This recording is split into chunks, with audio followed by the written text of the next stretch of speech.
people want the administration to come.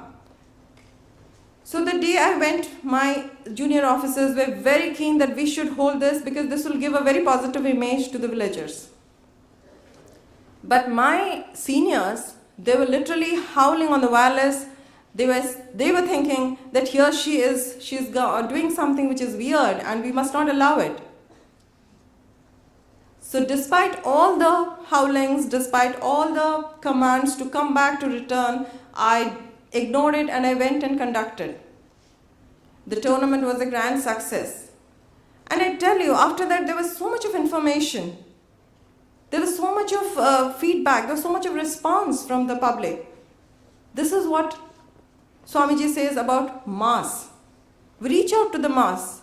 Today in police, there's a whole lot of talk about community policing. I'm slightly diverting from the topic, but since this is my profession, I'm telling, and this must be happening in all the professions.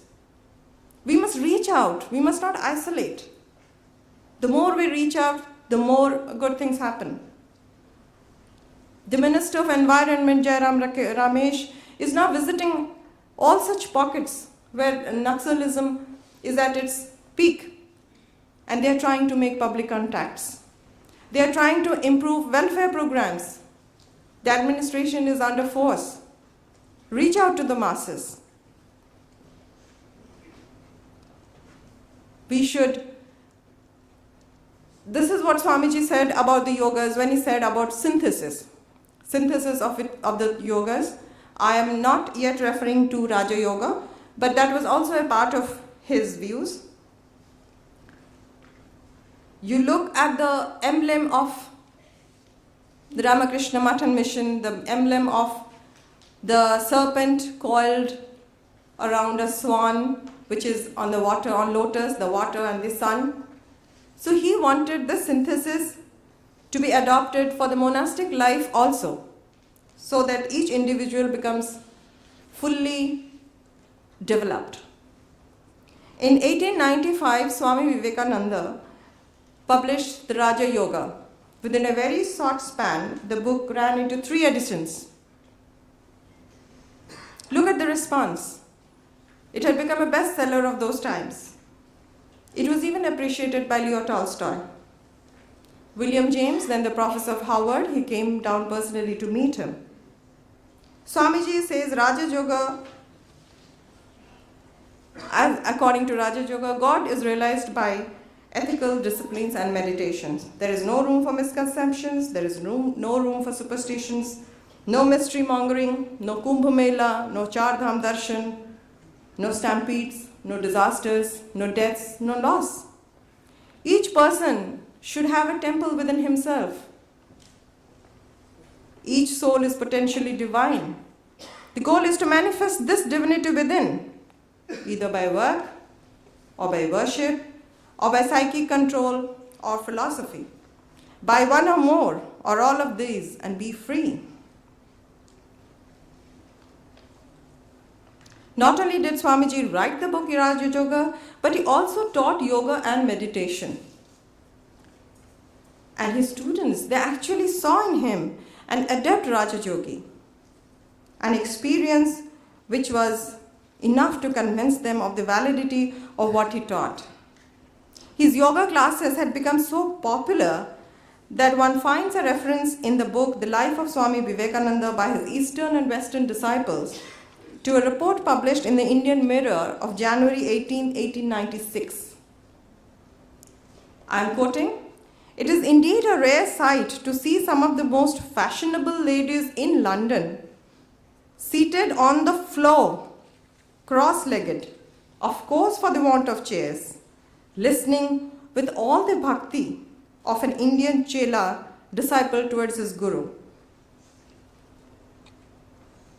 This is the extent to which his classes, his speeches, his demonstrations on yoga had created a stir. Swami Vivekananda, pertaining to Raja Yoga, has told about how dhyana, ashtanga marga, all that I'm not going into detail. My predecessor has talked about akasha, prana, Nikola Tesla meeting him in Paris, and considering proving his ideas of kalpas mathematically. All that is there. so I'm not repeating. I'll come to Swamiji's recommendation of pranayama. Pranayama again is not the control of breath only. It is the first step in the control of cosmic prana. He tells the story of a minister. There was a very clever minister, but he fell into disgrace. So the king punished that he should be locked up on the top of a tower so that he cannot come out. But the minister was clever and he had a very obedient wife. So late in the night, the wife one day came and asked, "Master, what can I do for you?" He said, "Look, you get a beetle, some honey." I'm sure anybody knows the story? Okay, so for those who don't know the story, I'm repeating. Ask her to bring honey, a beetle, some thread, a silk thread, packed thread, stout wine, and rope. So she came obediently with that. Next night, he said, "You tie the silk thread tightly, firmly to the beetle and put some honey on its antennas." So the beetle, thinking that the honey is just ahead of him, started climbing the towers. And slowly it climbed to the top of the tower, where the minister caught hold of the beetle and took the silk thread, and with the help of the thread, he drew the rest of the varieties of threads, and finally he took hold of the rope and came down. With this example, Swamiji says that learning to control breathing is like getting hold of the silk thread. Apart from the cosmic aspects, he has also referred to some psychic aspects. Apart from the cosmic aspects like Akasha and Prana, he has referred to the psychic aspects, which like Ida, I'll take 5 minutes. Ida, Pingala, Sushumna, etc., which, as my predecessor has told you, that the modern thinkers like Ken Wilber, they tried to draw a parallel between yogic concept and the modern figure of Caduceus. Is anybody aware of Caduceus? Is anybody from the medical profession here? Okay, Caduceus is the symbol which is used in the medical profession of a staff which is circled by 2 serpents. And the 2 serpents cross the staff at different points. He said these are the chakras, and the serpents are like the Ida and the Pingala, and the staff is the Susumna. Swamiji's interpretation of the Samadhi as superconsciousness has also been scientifically experimented, and researches have been made by Newberg and Eugen and all those names. There has been researches on Oriental Association areas, all this prompted by his teachings of Raja Yoga. So as we are celebrating the 150th birth anniversary of Swamiji, we find that the Western world the view of the Western world has undergone a lot of changes. Today, when one turns on a British or American radio, we find the announcer may be Indian. Several CEOs of large corporations, winners of Nobel Prizes, they are from India. In cities across America, one finds practitioners of Ayurvedic medicine. And everywhere in the country, in cities and towns and rural areas, one can find yoga being taught to Americans with no other connections to things Indian. Thus, the torch that was lit at Chicago on the mornings of September 1893 has enlightened the whole universe of India's great tradition of Vedanta and yoga. Sister Christian, an admirer of Swamiji and a Western disciple, says, "A sickly saint everyone understands, but whoever heard of a powerful saint? The power that emanated from this mysterious being was so great that one and all but shrank from it. It was overwhelming. It threatened to sweep everything before it. And even after 150 years, we are finding the importance of his teachings. Perhaps for all this and more, the first Prime Minister of independent India, Pandit Jawaharlal Nehru, rightfully observes in The Discovery of India that 50 years before Albert Einstein said that serious scientific workers are the only profoundly religious people, Swami Vivekananda, in this materialistic age, regarded modern science as a manifestation of the real religious spirit, for it sought to understand the ultimate supreme truth by sincere human effort. Thank you.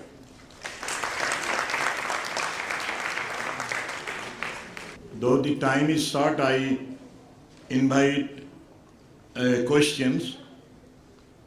The last speaker will reply. If any of the speakers or from the audience, if there is any question, please ask. Anybody is there? No. Namastri Jatirajaya Vivekananda Shuraye Satchit Sukha Swarupaya Swamine Tapaharine. First of all, I thank I will appreciate Dr. Premananda Kumar, who was the first speaker of this session to deal with the subject nicely, starting from Swamiji's advent at Chicago Parliament of Religion. And next speaker, Srimati Tadasha Misra, who happens to be the IG of Jharkhand. She has also nicely dealt with the subject from the point of view of a police officer. He has mentioned that yoga and meditation is a part of their curriculum, the training period they had undergone for 2 years, and how she is trying to implement this in her life. I want to speak a few words in Bengali. When I was invited by Suparnanandaji, he spoke. He told me that you can speak in Bengali. I see many students, young boys and girls are there, and I am also conversant in Bengali, so let me speak a few words in Bengali. I think you will allow me.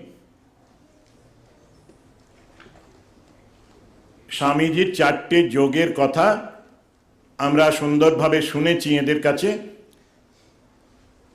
স্বামীজির রাজযোগ, কর্মযোগ, ভক্তিযোগ, জ্ঞানযোগ, এইগুলি খুব popular হয়েছিল, জনপ্রিয় হয়েছিল বিদেশে। রাজযোগের addition খুব তাড়াতাড়ি শেষ হয়ে গিয়েছে, আর এরও সূচনা বিদেশিরা ভালোবেসেছিলেন বা মনে করেছিলেন তাদের খুব প্রয়োজন, সেই জন্যই তারা এই বক্তৃতাগুলো ধরে রাখার জন্যে খুঁজে বেড়াচ্ছিলেন কে নোট করতে পারে স্পিডিলি। তারা খুঁজে পেয়েছিলেন যে গুডউইনকে, স্বামীজির অন্তরঙ্গ, স্বামীজির প্রিয় গুডউইনকে। ওরা ডিসকভার করলেন কোর্টের স্টেনো টাইপিস্ট এবং খুব দ্রুত লেখেন শর্ট হ্যান্ডে। তাকে প্রথমে ওরা এমপ্লয় করলেন। তারপরে ওই ভদ্রলোক, ওই যুবকটি, তিনি স্বামীজির বক্তৃতা শুনতে শুনতে এত মুগ্ধ হলেন, ভাবলেন এখানে কি করে অর্থের বিনিময়ে কাজ করা যায়। ওই যে নিষ্কাম কর্মযোগ, সেই বিষয়টি এবং তার বক্তৃতা শুনতে শুনতে আমাদের গুডউইনের জীবনটা পূর্ণ হয়ে গিয়েছিল। তিনি নিজেও স্বামীজির মতোই 4টে যোগের সিনথেসিস করেছিলেন তার জীবনে। বেশি দিন জীবিত হননি, থাকেননি তিনি জীবিত, স্বামীজিরই মতো উটাকামান্ডে দেহত্যাগ করলেন। স্বামীজিকে আমরা যে পেয়েছি তার জন্যে আমরা কৃতজ্ঞ এইরকম বিদেশি কয়েকজন মানুষের কাছে। স্বামীজির এই যোগের বক্তৃতা শুনে বা স্বামীজির সঙ্গ লাভ করে এরা এত আনন্দিত হয়েছিলেন। স্বামীজি ফিরে আসার পরই যুগনায়ক বিবেকানন্দ যদি পড়ি আমরা, দ্বিতীয় ভাগে আমার সমরনীতি সেই আলোচনার সময় একটি চিঠি ছাপানো আছে বইয়ের মধ্যে। জন হেনরি রাইট, সারাসি বুল, আরও অনেকেই বলছেন স্বামীজি আপনাকে তো আমরা অনুসরণ করছি, কিন্তু আবার আপনি ফিরে আসুন, আপনি নিশ্চয়ই আসবেন। স্বামীজিকে এইভাবেই তারা গ্রহণ করেছিলেন। তা আমার মনে পড়ছে একটি বিশেষ ঘটনা। বেলুড় মঠে আমাদের একজন বারবার ছিলেন নাপিত, তিনি পুরনো বই, পুরনো ম্যাগাজিনের কাগজ থেকে কাগজগুলো ব্যবহার করতেন মুন্ডন করার সময়, দাড়ি কামানোর সময়, সাবান, চুল এগুলো রাখার জন্য, ওয়েস্ট জিনিসগুলো। সেই সময়ে তিনি মনোগ্রাম পেলেই আলাদা করে কেটে তুলে রাখতেন। আমি জিজ্ঞেস করলাম, মনোগ্রামটা তুলে ওই রকম রাখেন কেন, কি করেন ওগুলো দিয়ে? বললেন, আমি গঙ্গার জলে ভাসিয়ে দিই। কেন না, এটা হলো শ্রীরামকৃষ্ণের মূর্তি। শ্রীরামকৃষ্ণ ছিলেন 4 যোগের প্রতীক এবং এই 4টি যোগের ছবি ওক্তে আঁকা আছে। কুণ্ডলাকৃত যে সর্প, সেইটি হলো রাজযোগের প্রতীক। উদীয়মান সূর্য জ্ঞানযোগের প্রতীক। ওই তরঙ্গায়িত সলিল রাশি জলরাশি, সেটি কর্মযোগের প্রতীক। পদ্মফুলটি ভক্তিযোগের প্রতীক। এই আর পরমাংশ পরমাত্মার প্রতীক হলো হংসটি। তন্ন হংস প্রচোদয়াৎ, সেই পরমাত্মা আমাদের তার প্রতি পরিচালিত করুন। এই ধারণাটি আমি পরবর্তীকালে শঙ্করী প্রসাদ বসুর একটি আলোচনা শুনতে গিয়ে একই রকমের কথা শুনলাম। শঙ্করীবাবু শিক্ষিত মানুষ, গবেষক, অনেক পড়াশুনো করেছেন, বাংলার প্রফেসর ছিলেন। তিনি ওই বলছেন ঠাকুরের ছবি এঁকেছেন স্বামীজি মনোগ্রামের মধ্যে দিয়ে। মন্ত্রে আছে অদ্বয় তত্ত্ব সমাহিত চিত্তম, প্রজ্জ্বল ভক্তি পটাবৃত বৃত্তম, কর্মকলেবরম অদ্ভুত চেষ্টম, ইয়ামি গুরুম শরণং ভব বৈদ্যম। 4টি যোগের সম্মিলিত রূপ শ্রীরামকৃষ্ণ। শ্রীরামকৃষ্ণ মূষা বা ছাঁচ। এই ঠাকুর বলেছেন যে আমি একটা ছাঁচ রেখে গেলাম, সেই ছাঁচটি হলো এই 4 যোগ। স্বামীজিও ঠিক এই 4টি যোগের মূর্তি ছিলেন। স্বামী ব্রহ্মানন্দ, এই স্বামী রামকৃষ্ণানন্দ, যাকেই দেখি শারদানন্দজি, প্রত্যেকে মা শারদা দেবী, ওই 4টি যোগের মূর্ত বিগ্রহ এরা। আর এই যোগের কথা বলতে গিয়ে মনে হয়, ম্যানেজমেন্টে বলা হয় সব রিসোর্সগুলোকে যদি কাজে লাগানো যায় তাহলে বেশি প্রোডাক্ট পাওয়া যায়। আমাদের অনেকগুলো ফ্যাকাল্টি আছে, এই যেমন মস্তিষ্ক চিন্তা শক্তি, হাত হলো কর্মশক্তি, হৃদয় হলো ভালোবাসার শক্তি। এই সব শক্তিগুলো, ফ্যাকাল্টিগুলো ইউটিলাইজড হয় যদি আমরা ওই কর্মযোগ, ভক্তিযোগ, জ্ঞানযোগ, রাজযোগের সমন্বয় করি আমাদের জীবনে। তখনই কিন্তু প্রোডাক্টটা বেশি হবে, আমাদের গতিটা দ্রুত হবে গোলের প্রতি, লক্ষ্যের প্রতি। সেই জন্যই স্বামীজি ওয়ান্টেড সিনথেসিস অফ 4 যোগাস। এই যোগের সুবিধে হচ্ছে 4টে যোগের সমন্বয়ে। প্রত্যেকটা যোগ যদি আমরা আলাদা আলাদা করি তাহলে যোগের কিছু বিঘ্ন আছে, বাধা আছে। কর্ম করতে গেলে, ভালো ফল হলে অনেক সময় অহংকার আসে, নাম যশের আশা আছে, কিছু পাওয়ার ইচ্ছে হয়। আমি কারো উপকার করলাম, প্রতিদানে কিছু চাইলাম, না হলেও সূক্ষ্মভাবে আমরা চাই সে আমার অনুগত থাকুন তিনি। এই ভুল ত্রুটিগুলো যখন আমরা মেডিটেশন করি, যোগ করি, তখন আমাদের এরার্সগুলো আমরা নিজেরা দেখতে পাই এবং কারেকশন করতে পারি। আর মানুষটাকে ভালো না বাসলে শিবজ্ঞানে জীব সেবার কথা বলা হয়। কর্ম যোগ তখনই হয় যদি আমি শিবজ্ঞান করতে পারি। যদি শিবজ্ঞান না হয়, যদি আমার সেই দৃষ্টিভঙ্গি না থাকে, তাহলে আমি ভালো কর্ম করতে পারি না। সেই জন্য কর্মের সাথে ভক্তি খুব দরকার। ঈশ্বরের উপাসনা করতে করতেই ওই যার কর্ম করছি তার মধ্যে ঈশ্বর আছেন। জ্ঞানযোগে বলা হচ্ছে সর্বম খলু ইদম ব্রহ্ম। স্বামীজির জ্ঞানযোগ যদি দেখি, প্রত্যেকটি চ্যাপ্টার এক একটি উপনিষদের ব্যাখ্যা। গড ইন এভরিথিং, ঈশ উপনিষদ, অপরক্ষানুভূতি, কঠোপনিষদ, এইরকম ফ্রিডম অফ দি সোল, এই আত্মার মুক্ত স্বভাব, মায়া, জগৎ, এইগুলি, এই বক্তৃতাগুলির সমাহার স্বামীজির জ্ঞানযোগ। এই জ্ঞানযোগ ঠিকমতো হলে, জ্ঞানযোগ যদি থাকে আমাদের সদসৎ বিচার, তাহলে কর্মে সাফল্য হয়। সেই জন্যই এই 4টি যোগের স্বামীজি সমন্বয় চেয়েছিলেন। এতে হয় কি, ওই 4টে যোগের যে গুড ইফেক্ট বলছিলাম ফ্যাকাল্টিগুলো ডেভেলপ করছে, সেই গুড ইফেক্টটা থাকবে। আর যে ইভিল ইফেক্ট, যে এরারগুলো হয়, যে ভুল ত্রুটি হয় এক একটা যোগে, রাজযোগের ত্রুটি সম্বন্ধে কিছু বলেছেন। রাজযোগ যদি এক পেশে হয়ে যায়, খুব বেশি কেউ করতে যায় হিসাব বহির্ভূত, তাহলে পরে মাথা খারাপ পর্যন্ত হতে পারে। বেশি প্রাণায়াম করলে কন্ট্রোল করতে, আন্ডার গাইডেন্স করতে হয়। সেই কারণে ওই ভুল ত্রুটিগুলো, এরারগুলো সংশোধন হয়ে যায় যদি চারটি যোগের সমন্বয় হয়। তো আমাদের এই স্বামীজি চারটে যোগ নিয়ে এলেন কোথার থেকে?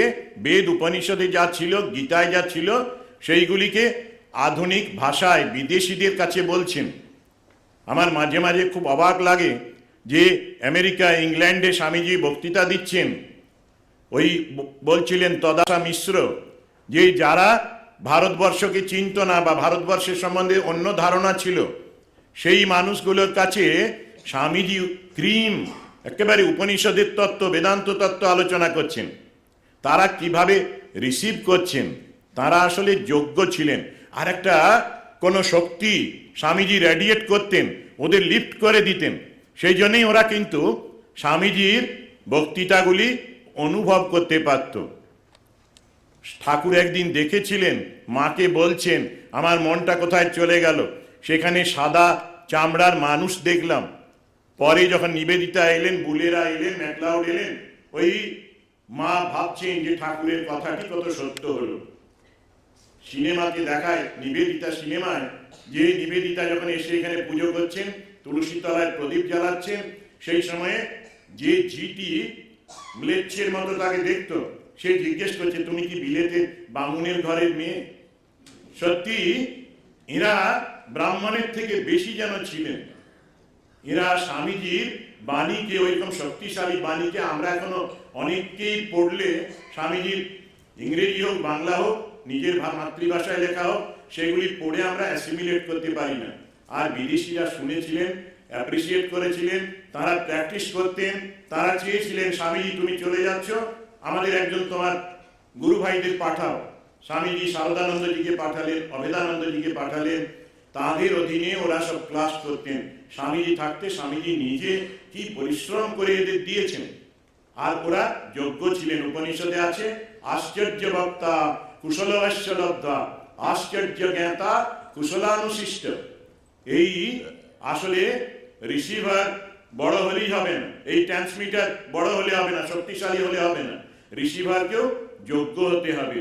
নচিকেতাকে খুব পরীক্ষা করে, এই অপরাক্ষণাবতীতেই আছে যে কত প্রলোভন দিয়েছেন যমরাজ, কিন্তু তার মধ্যেও তিনি কিন্তু সেই প্রলুব্ধ হননি।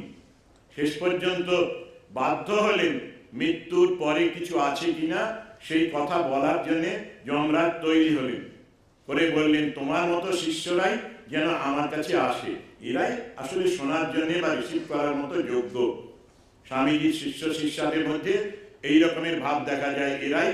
এদেরই প্রেরণায় স্বামীজি থাউজেন্ড আইল্যান্ড পার্কে সহস্র দীপোদ্যানে 7 সপ্তাহ থেকেছেন।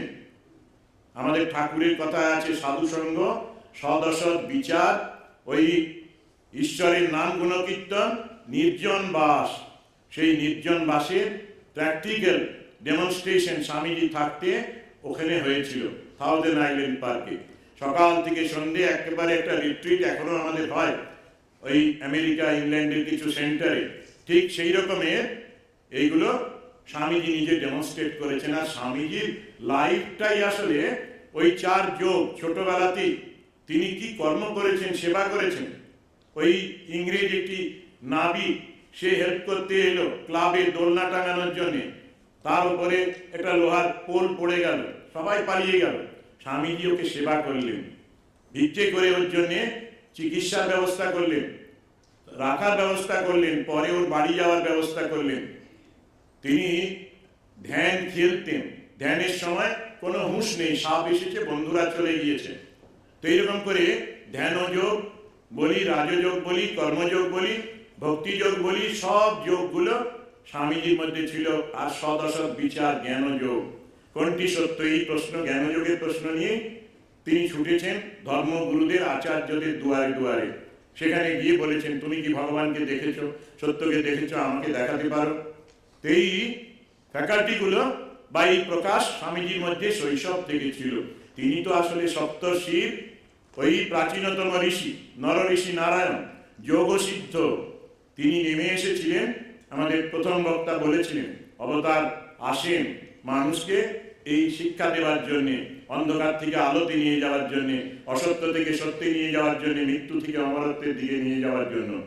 আজকে সত্যি যুগে খুব সংকট, এত কনজিউমারিজম, এত ভোগবাদ, মানুষ ভাবছে নিজেকে একটা ইকোনমিক, একটা অ্যানিম্যাল, শুধু পশুর মতো অপরকে ভাবছে, আর নিজেকেও ভাবছে একটা। আমরা একটা মালদায় ছিলাম আমি কিছুদিন, একটা হোটেল আছে, হোটেলে অ্যাডভার্টাইজমেন্ট আছে রোজগেরি গিন্নি, রোজগেরি গিন্নি, যেন মানুষের রোজগার করাটাই সত্য। এমনিতে অঙ্কের আকারে একজন বলছেন যে এখনকার মডার্ন ম্যান ভাবছে M is directly proportional to H. M means money আর এইচ হচ্ছে হ্যাপিনেস, অর্থ আর ওই সুখ হচ্ছে সমানুপাতি। কিন্তু দেখা গিয়েছে উল্টোটা, যার অর্থ বেশি আছে, এখন নানা রকম রোগের সাথে নতুন শব্দ বেরোচ্ছে, অ্যাফ্লুয়েঞ্জা, ইনফ্লুয়েঞ্জা নয়, মনে রাখবেন অ্যাফ্লুয়েঞ্জা। যারা বেশি অ্যাফ্লুয়েন্ট, যাদের, হ্যাঁ এটা কিন্তু শব্দ একটা ডিকশনারিতে আছে, নতুন ডিকশনারিতে, নতুন প্রিন্টিংয়ে এটা অক্সফোর্ড ডিকশনারিতে বেরিয়েছে অ্যাফ্লুয়েঞ্জা। যারা বেশি অ্যাফ্লুয়েন্ট তাদের অসুখ হচ্ছে। আমাদের রঙ্গনাথ আনন্দজি বা কেউ বলেছিলেন যে আমাদের দেশের রাস্তায় মানুষগুলো কি সুন্দর নিদ্রা যায়, আর ধনী মানুষরা সব ওই স্লিপিং ড্রাগ খেয়ে ঘুমোতে হয়, কিংবা ঘুম হয় না, দিনের পর দিন ঘুম হয় না। আসলে যোগ নেই জীবনে, যোগ সমন্বয় নেই, একটা যোগ নেই, যোগ সমন্বয় নেই। সেই জন্যই আজকে বড় দরকার স্বামীজিকে আর স্বামীজির যোগ। অনেক বিষয় এখানে আলোচনা হয়েছে সকালে, আরো দুটো সেশন বাকি আছে, আমার সময় হয়ে গেল। আমি এইটুকু বলে শেষ করব, যারা যুব প্রতিনিধি আছেন, অল্প বয়সের যারা আছো ভাই ছাত্র ছাত্রীরা, তোমাদের বলি তোমরা স্বামীজিকে ভালো করে একটু পড়ার চেষ্টা করবে। অবসর অনেক কাটে আমাদের হালকা জিনিসে। আমি মাঝে মাঝেই বলি, একবার এসেছিল ট্রেনে, গল্প বলি, গল্প নয় সত্যি কাহিনী, বাদাম বিক্রি করতে এসেছে, বাদামওয়ালা বলছে যে মুংফলি খাও আর টাইম পাস করো। সেই সময় মডার্ন স্কুল মানে এই লরেটো স্কুলের মেয়েরা বলছে যাও যাও যাও, আমরা গল্প করেই টাইম পাস করে দিচ্ছি। ওরা বাদাম খেলো না, গসিপিং করে সময় কাটাচ্ছি। বুড়ো মানুষেরা রাস্তায় যখন যায় গাড়ি নিয়ে, অনেক জায়গায় দেখেছি পাড়ায় বসে থাকে রকে আর তাস খেলছেন, সময় কাটাচ্ছেন ওইভাবে। কিন্তু তোমাদের এটা করলে হবে না, সামনে অনেক দিন পার করতে হবে। আমরা হয়তো বুড়ো হয়ে যাচ্ছি, কিন্তু তোমাদের যখন এই আরেকটু বয়স হবে তখন দেখবে কি প্রবলেমের মধ্যে আসতে হবে তোমাদের। সেই প্রবলেম ক্রাইসিস কাটাতে গেলে তোমাদের বিবেকানন্দ পড়তে হবে, শুধু নয় বিবেকানন্দকে নিজের জীবনে ট্রান্সলেট করতে হবে। উপনিষদে আছে আত্মা বারে শ্রোতব্য মন্তব্য নিদিধ্যাসিতব্য। স্বামীজির কথা পড়লে দেখবে এইভাবেই রক্তের মধ্যে, ধমনির মধ্যে এই ভাবনা যেন তোমাদের আসে। তোমরা যোগযুক্ত হও, যোগ কর্মসু কৌশলম, এটা গীতাতে আছে, এই স্বামীজিও এটা কোট করেছেন। এই যোগ আমাদের সকলের জীবনে আসুক, এইটুকু বলে আমি শেষ করি। এরপরে নেক্সট সেশন হবে। সকলকে নমস্কার, শুভেচ্ছা।